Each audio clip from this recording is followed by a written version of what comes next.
నమస్తే, welcome to Swapnika TV. Sai Pallavi గురించి తెలుగు ప్రేక్షకులకు పెద్దగా చెప్పాల్సిన అవసరం లేదు. అందం పక్కన పెడితే అనుకువ ఉన్న అమ్మాయి అని ఈమెకు పేరు ఉంది. వివాదాలకు దూరంగా ఉన్న సాయి పల్లవి ఒక్కసారిగా వివాదానికి కేంద్ర బిందువైంది. తెలిసి మాట్లాడిందో తెలియక మాట్లాడిందో కానీ ఒక ఇంటర్వ్యూలో సాయి పల్లవి మాట్లాడిన మాటలు యావత్తు దేశాన్ని బాయ్కాట్ సాయి పల్లవి అనే నినాదం వినిపించేలా చేస్తుంది. ఇండియన్ ఆర్మీ గురించి, కాశ్మీర్ పండితుల గురించి సాయి పల్లవి మాట్లాడిన మాటలే ఇప్పుడు దీనికి కారణం. అయితే సాయి పల్లవి కామెంట్స్ ఇప్పుడు చేయలేదు, కానీ ఎప్పుడో చేసిన కామెంట్స్ ఇప్పుడెందుకు ట్రెండ్ అవుతున్నాయి? అసలు సాయి పల్లవి మాట్లాడిన ఆ మాటలేంటి? బాయ్కాట్ చేసేంతగా ఏం మాట్లాడింది? అసలు సాయి పల్లవి సినిమాల వరకే పద్ధతిగా ఉన్నట్లు నటిస్తుందా? వ్యక్తిత్వమే అలాంటిదా? హీరోయిన్స్ కమిట్మెంట్ ఇవ్వనిదే అవకాశాలు రావు. మరి సాయి పల్లవి కమిట్మెంట్స్ ఇస్తుందా, లేదా అవకాశాలు వెతుక్కుంటూ వస్తున్నాయా? సాయి పల్లవికి ఒక పెద్ద నిర్మాణ సంస్థకి మధ్య జరిగిన ఒప్పందం ఏంటి? అందరి హీరోయిన్స్లా ఉంటే గుర్తింపు రాదని ఇలా ముసుగు వేసుకొని జీవిస్తుందా? నానికి సాయి పల్లవికి మధ్య గొడవ ఎందుకు జరిగింది? ఆ గొడవ సర్దుమణిగి మళ్ళీ సినిమాలు ఎందుకు తీశారు? ఇలాంటి ఎన్నో విషయాల గురించి, సాయి పల్లవి గురించి మీకు తెలియని, ఏ ఛానల్ టచ్ చేయని విషయాల గురించి ఈ వీడియోలో నేను క్లుప్తంగా చెప్పబోతున్నాను. కాబట్టి వీడియోని ఎండ్ వరకు చూడండి. సాయి పల్లవి ఫ్యాన్స్కి ఈ వీడియో డెఫినెట్లీ చూడాల్సిన వీడియో, కాబట్టి అందరూ చూడండి. వీడియో అయితే చాలా చాలా ఇంట్రెస్టింగ్గా ఉంటుంది. ఇక లేట్ చేయకుండా వీడియోలోకి వెళ్ళిపోదాం. సాయి పల్లవి అసలు ఏం మాట్లాడిందో, ఎందుకు ఇంత ట్రెండ్ అవుతుందో మొదట మాట్లాడుకుందాం. 2022లో రానా హీరోగా నటించిన విరాట పర్వం అనే సినిమాలో సాయి పల్లవి హీరోయిన్గా నటించింది. నక్సల్స్ ఆధారంగా జరిగే కథ ఈ సినిమా. విరాట పర్వం మూవీ ప్రమోషన్స్లో సాయి పల్లవి ఒక ఇంటర్వ్యూలో మాట్లాడారు. ఈ మూవీ నక్సల్స్ బ్యాక్డ్రాప్లో జరిగే కథ కావడంతో సాయి పల్లవిని నక్సల్స్ గురించి ఒక ప్రశ్న అడిగాడు ఇంటర్వ్యూ చేసే ఒక తోటి మీడియా పర్సన్. అప్పుడు తెలివిగా సమాధానం చెప్పాల్సిన సాయి పల్లవి పిచ్చిదానిలా సమాధానం చెప్పింది. అంతటితో ఆగకుండా ఇండియన్ ఆర్మీ, పాకిస్తాన్ ఆర్మీని ఉదాహరణ చేస్తూ మాట్లాడింది. పాకిస్తాన్లో ఉన్నవారు ఇండియన్ ఆర్మీని ఉగ్రవాదులు అంటారు, అదే మన ఇండియాలో ఉన్న వాళ్ళు పాకిస్తాన్ని ఉగ్రవాదులు అంటారు.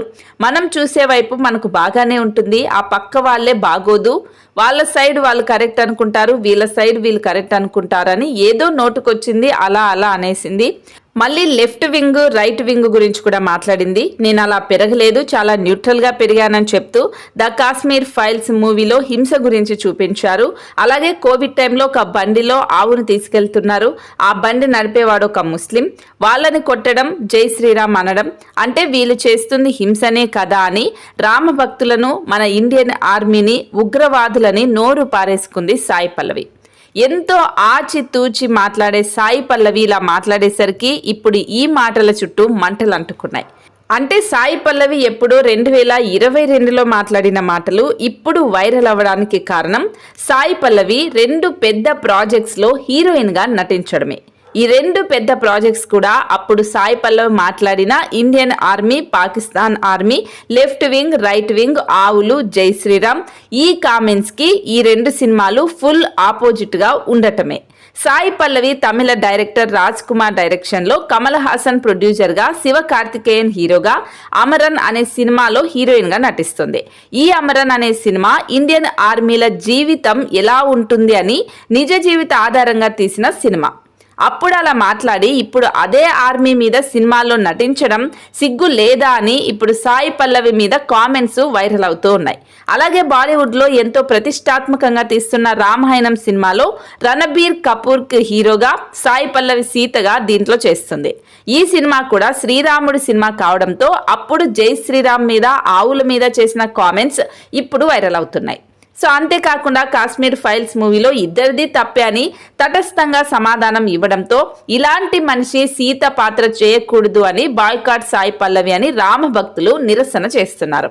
అలాగే సాయి పల్లవి మాట్లాడిన మాటలకు యాంటీ ఇండియన్, యాంటీ హిందూ అని ముద్ర వేస్తున్నారు. అందులోనూ ఎప్పుడూ చేతికి జపమాల వేసుకుని కనిపించే సాయి పల్లవి బయటకి నటన తప్ప లోపల భక్తి లేదు, హిందూ దేవుళ్ళు సాంప్రదాయాల మీద నమ్మకమే లేదు అని సనాతన గురువులు ఇప్పుడు మండిపడుతున్నారు. ఈ 2 పెద్ద సినిమాల్లో ఆ పాత్రలు చేసే అర్హత సాయి పల్లవికి లేదని, ఆ సినిమాల నుంచి తీసేయాలని నిరసన చేస్తూ ఉన్నారు. సోషల్ మీడియాలో కూడా #బాయ్కాట్ సాయి పల్లవి అని ట్రెండ్ చేస్తున్నారు.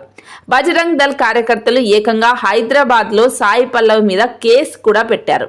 గోరక్షకులను ఉగ్రవాదులతో పోల్చడం ఎలా సమంజసం, ఈమెని పైన యాక్షన్ తీసుకోవాలి అంటూ బజరంగ్ దళ్ వాళ్ళు కూడా కేసు పెట్టారు. అలా ఇప్పుడు సాయి పల్లవి వివాదాల్లో చిక్కుకుంది. సాయి పల్లవి ఇంతగా ఇప్పుడు వ్యతిరేకంగా నెగిటివ్గా ట్రెండ్ అవడానికి కారణం ఈ వివాదమే. మరి నిజంగానే సాయి పల్లవి ఇండస్ట్రీకి దూరం అవుతుందా లేదా అనేది చూడాలి. మరి సాయి పల్లవి అలా మాట్లాడటం మీరు సపోర్ట్ చేస్తారా, వ్యతిరేకిస్తారా అనేది తప్పకుండా కామెంట్ చేయండి. ఇక సాయి పల్లవి పర్సనల్ లైఫ్ గురించి, సినిమా జీవితం గురించి ఇప్పుడు మనం మాట్లాడుకుందాం.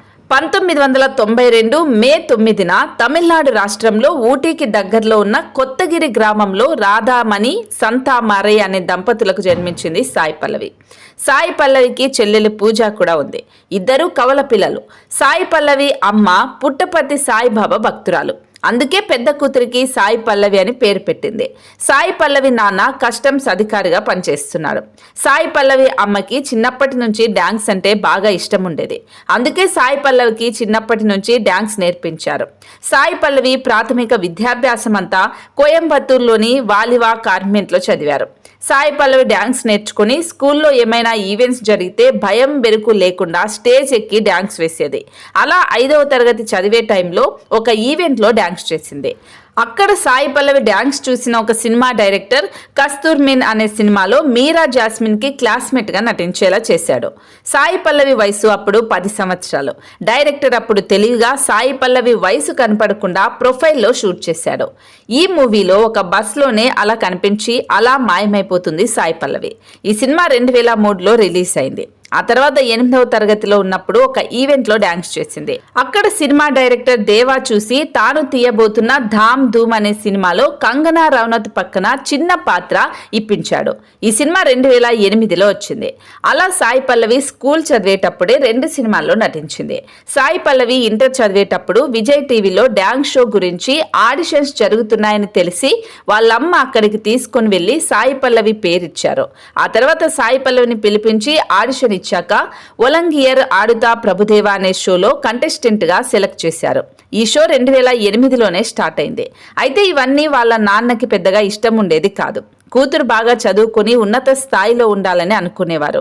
అలా అని సాయి పల్లవి ఇష్టాన్ని ఏ రోజు కాదనలేదు. కానీ ఇండియాలో ఉంటే షూటింగ్స్ అని, డాన్స్ అని, చదువుని నిర్లక్ష్యం చేస్తుందేమో అని ఇంటర్ అవ్వగానే మెడిసిన్ కోసం జార్జియా అనే దేశానికి పంపించారు. అక్కడ మెడిసిన్ 4 సంవత్సరాలు చదివి MBBS పూర్తి కాగానే ఇండియాకు వచ్చింది. ప్రాక్టీస్ మొదలు పెట్టాలి అనుకుంది. అప్పుడే తెలుగులో అతిపెద్ద డాన్స్ షో అయిన డి షో లేడీస్ స్పెషల్ జరగడంతో వాళ్ళమ్మ హైదరాబాద్కు తీసుకుని వచ్చారు. ఆడిషన్లో సెలెక్ట్ అయింది. డి సీజన్ 4లో మొదటి కంటెస్టెంట్గా డాన్స్ చేసింది. ఈ షోలో ఎలిమినేట్ అయ్యాక 2014లో MBBSలో స్పెషలైజేషన్ చేయడానికి జార్జియా వెళ్ళిపోయింది. సెలవుల్లో మళ్ళీ ఇండియాకు వచ్చింది.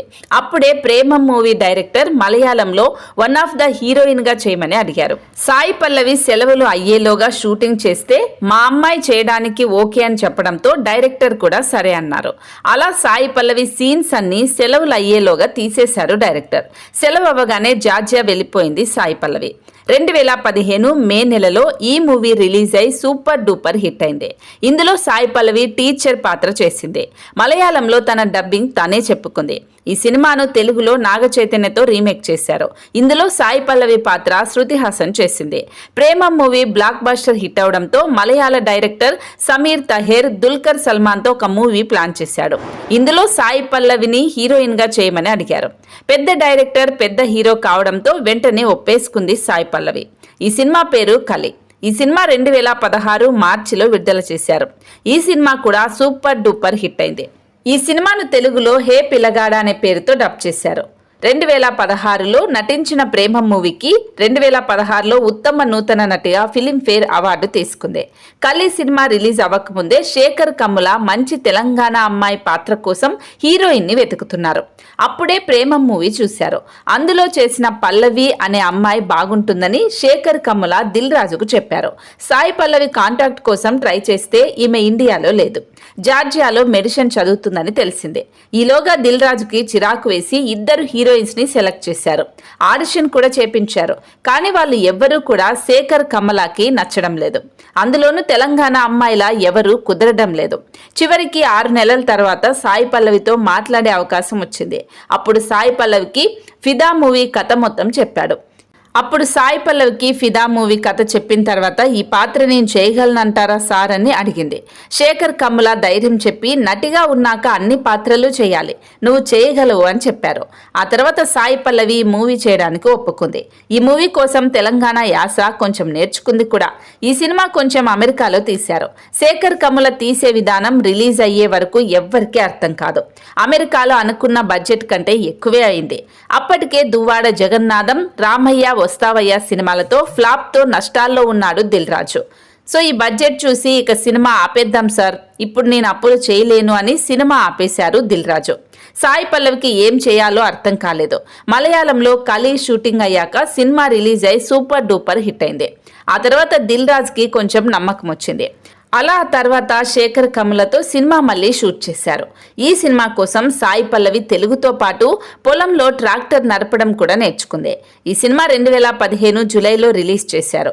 దిల్ రాజు మీద నమ్మకంతో వరుణ్ తేజ్ ఫ్యాన్స్ థియేటర్లో సినిమా చూసి సాయి పల్లవి యాక్టింగ్కి ఫిదా అయిపోయారు. ఈమె నిజంగా తెలంగాణ అమ్మాయి అనుకున్నారు.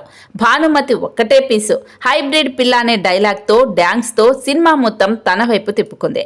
దెబ్బకి సాయి పల్లవికి అభిమాన గణం ఏర్పడింది. మలయాళంలో కలీ సినిమాకు 2వసారి ఫిలింఫేర్ అవార్డు అందుకుంది.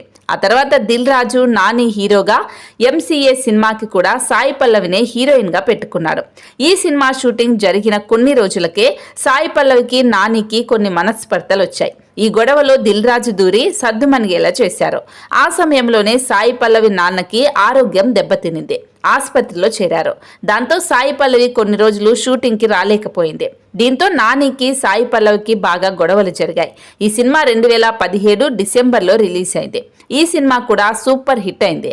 దాంతో సాయి పల్లవి గోల్డెన్ లెగ్గుగా ముద్రపడింది. నిర్మాతలు సాయి పల్లవి డేట్స్ కోసం క్యూ కట్టారు. కానీ ఈమెకు కథలు నచ్చక చాలా సినిమాలు రిజెక్ట్ చేసింది. దాంతో సాయి పల్లవికి బాగా పొగరని ముద్ర వేశారు.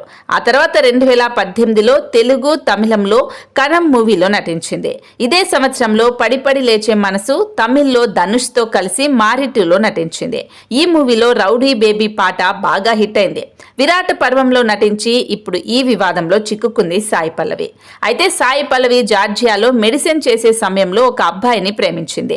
ఇంట్లో కూడా చెప్పింది. కానీ ఇంట్లో ఒప్పుకోకపోవడం, వేరే దేశం అబ్బాయి కావడంతో ఆ ప్రేమ కథ అక్కడే ముగిసిపోయింది.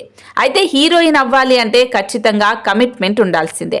ఎంత అందంగా ఉన్నా, ఎంత టాలెంట్ ఉన్నా, ఎంత అభిమానులున్నా పెద్ద పెద్ద స్టార్ హీరోయిన్స్ కూడా ఈ బారిన పడిన వాళ్ళే. అయితే సాయి పల్లవి అంత పెద్ద అందంగా లేకపోయినా బయటకు మంచి వ్యక్తిత్వం ఉన్న అమ్మాయిలా కనిపిస్తుంది. కానీ సాయి పల్లవి కూడా కమిట్మెంట్ బారిన పడింది. సినిమాల్లో ఎక్స్పోజింగ్ చేయను, లిప్ కిస్ ఇవ్వను అని క్లియర్గా చెప్పేసింది. అంతా ఓకే అనుకుంటే సినిమా చేస్తుంది.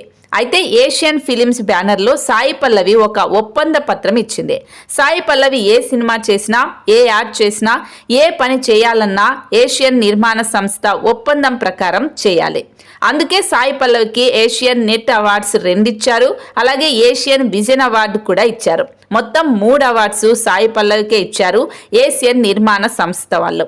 ఇప్పుడు ఏ హీరోయిన్ అయినా ఒక డైరెక్టర్ చేతిలోనో, ఒక నిర్మాణ సంస్థలోనో ఖచ్చితంగా నలగాల్సిందే. వాళ్ళు చెప్పిన పని చేయాల్సిందే. ఎవరి దగ్గరికి వెళ్ళమంటే అక్కడికి వెళ్లాల్సిందే. అలా వెళ్ళను, చేయను అంటే ఇండస్ట్రీ నుంచి బ్యాన్ చేస్తారు. వాళ్ళు సొంతంగా డబ్బులు పెట్టుకుని సినిమా తీసినా థియేటర్లు వస్తాయని నమ్మకం లేదు. అలా ఒక్కసారి ఇండస్ట్రీలో అడుగు పెడితే ఎంత ఫేమ్ ఉన్నా, ఎంత టాలెంట్ ఉన్నా అన్నీ చేయాల్సిందే. ముఖ్యంగా ఆడవాళ్ళు. చిన్న పాత్రలైతే ఓకే, కానీ ఒక హీరోయిన్ అవ్వాలి అంటే ఇంకా అన్నీ సమర్పించాల్సిందే. డైరెక్టర్, నిర్మాత ఎవరితో అంటే వాళ్ళతో, ఎక్కడంటే అక్కడ. కాదు కూడదు అంటే సినిమాలో నుంచి అప్పటికప్పుడే తీసేసి ఇంకొకరిని పెట్టుకుంటారు. నేను ఇంత చెప్పాక సాయి పల్లవి కూడా కమిట్మెంట్ ఇచ్చిందా అని దయచేసి కామెంట్ చేయకండి. సాయి పల్లవి కెరియర్ స్టార్ట్ అయ్యిందే మలయాళంలో. అన్ని ఇండస్ట్రీలో కన్నా మలయాళ ఇండస్ట్రీలో ఉన్నంత కాస్టింగ్ కౌచ్ కమిట్మెంట్ ఇంకా ఏ ఇండస్ట్రీలో లేదు. ఇక అక్కడి నుంచి రావడం అంటే సినిమా గురించి, ఇండస్ట్రీ గురించి పూర్తిగా సాయి పల్లవికి అర్థమయ్యే అడుగుపెట్టింది. అందులో డౌట్ లేదు. అయితే అందరు హీరోయిన్స్ సినిమాల్లో నటిస్తే సాయి పల్లవి సినిమా అయ్యాక కూడా బయట నటిస్తుంది అంతే. ఈ మాట నేననలేదు, ఏషియన్ ఫిలిమ్స్కి సంబంధించిన వ్యక్తే చెప్పారు. ఒక్కో హీరోయిన్ ఒక్కో దారి. సాయి పల్లవిది ఈ దారి. ఎంసీఏ మూవీలో నానితో ఇష్యూ అయింది కూడా అందుకే. మళ్ళీ శ్యామ్ సుందరాయ్ సినిమా తీయడానికి కారణం కూడా అందుకే. ఇన్ని రోజులు సినిమాలకు దూరమైన సాయి పల్లవి మళ్ళీ ఇప్పుడు సినిమాలు తీస్తుందంటే కారణం కూడా అదే. బాలీవుడ్లో సాయి పల్లవి టాలెంట్ మాత్రమే చూసి సీత పాత్ర ఇచ్చారు అంటే బాలీవుడ్ ఇండస్ట్రీ గురించి తెలిసిన వాళ్ళు ఎవ్వరూ నమ్మరు. సాయి పల్లవి మంచిది కావచ్చు, కానీ తాను అడుగు పెట్టిన ఇండస్ట్రీ అలాంటిది కదా. అవకాశాలు కావాలంటే ఎక్కడైనా ఎవరైనా అంతే. కాదు లేదు అని అన్నారంటే అబద్ధం చెబుతున్నారని అర్థం. ఒకవేళ నమ్మారు సాయి పల్లవి ఆహా ఓహో అంటే అంతకు మించిన ఎర్రి పుష్పం ఎవరు ఉండరు. ఎప్పుడు అలాగే అని కాదు, ఒక హీరోయిన్ స్టార్ హీరోయిన్ అయ్యే వరకు మాత్రమే. స్టార్ హీరోయిన్ అయిన తర్వాత రెమ్యునరేషన్ ఎక్కువని వాటా అని మాట్లాడతారు. ఆ స్టార్ హీరోయిన్కి ఓకే అంటే ఓకే, లేదా జస్ట్ మూవీ వరకే చూసుకుంటారు. కొన్ని ఇయర్స్ గ్యాప్ ఇచ్చిన సాయి పల్లవి ఇప్పుడు మళ్ళీ తన అదృష్టాన్ని పరీక్షించుకోవడానికి వస్తే ఇలా వివాదంలో చిక్కుకుంది. అలా బ్రతికేస్తున్న సాయి పల్లవికి ఇప్పుడు ఈ ఇండియన్ ఆర్మీ, పాకిస్తాన్ ఆర్మీ జై శ్రీరామ్ అంటూ బాయ్కాట్ సాయి పల్లవి వరకు వచ్చింది. మరి ముందు ముందు సాయి పల్లవి సినీ జీవితం ఎలా ఉంటుందో చూడాలి. మరి సాయి పల్లవి మీద, నా వీడియో మీద మీ అభిప్రాయాన్ని తప్పకుండా కామెంట్ రూపంలో తెలియచేయండి. జై హింద్, జై భారత్.